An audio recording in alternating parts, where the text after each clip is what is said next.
From the Detroit Free Press, I'm Robin Chan with today's Voice Briefing. It's Thursday, March 6, 2025.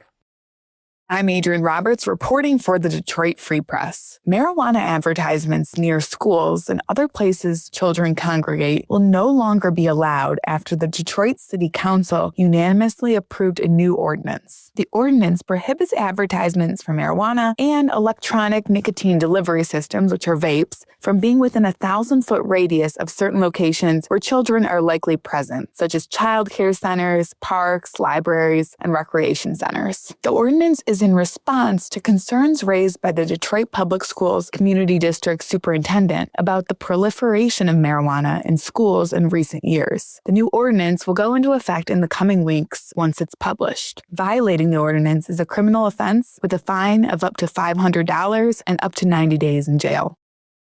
With the Detroit Free Press, I'm Noura Hall. Mo Amer's Netflix series Mo resonates so deeply with many Arab and Muslim Americans, including those in Michigan. The semi-autobiographical comedy drama doesn't just entertain. It reflects the realities of immigrant and refugee families while exploring themes of identity, grief, resilience, intersectional relationships, and more. The show's impact was recognized on February 21st at the Arab American National Museum's 20th anniversary celebration in Dearborn. Mayor Abdullah Hammoud honored Amer, a stand-up comedian and actor, with a framed tribute for his contributions to storytelling and representation. Throughout the series, Amer's character, who is also named Mo, is often seen carrying a small bottle of his mother's homemade olive oil. Some people carry hot sauce, I carry olive oil, is his answer when anyone questions it. But beyond the joke, the bottle is a symbol of his Palestinian heritage and the traditions that anchor him even as he struggles to find his footing. I had this vision ever since I was like a 9-year-old kid. Like when I first saw stand-up comedy, and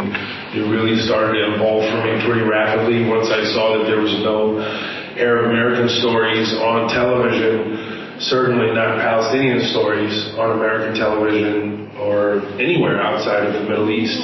For the full story, visit freep.com. Hey there, everybody. This is Omari Sanko for the second Pistons beat writer for the Detroit Free Press. On this week's episode of our podcast, The Pistons Post, Bryce Simon and I break down the Pistons' improved defense and their road to the 4 seed. Here's a quick snippet of our conversation.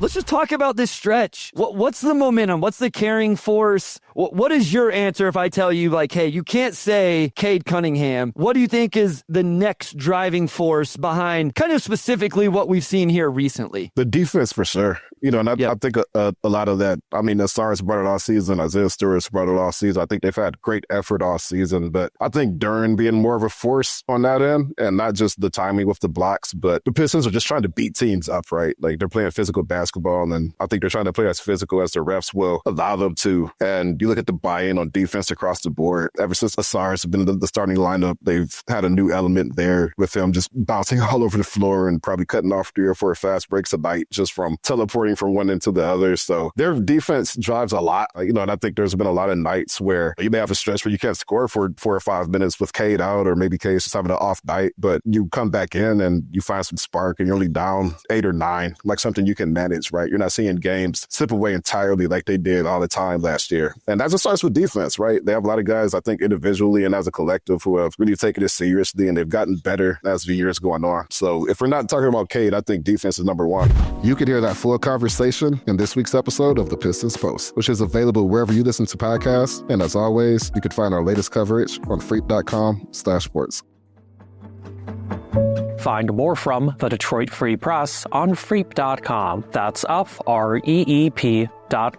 Thank you for listening, and you'll hear more from us tomorrow.